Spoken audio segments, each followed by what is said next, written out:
So need a quick chest opener? This one feels great. So you're gonna just get that ball just right here, just below your shoulder blades, and you're gonna hold the back of your head. I'm gonna go ahead and slide down.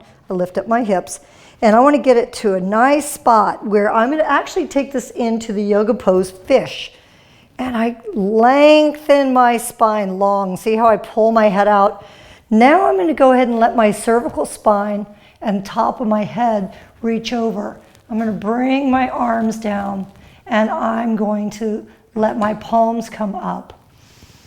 And I breathe into it. If you don't have the right spot, just move it down so that you get the perfect space. You also can use a pearl ball, which is smaller.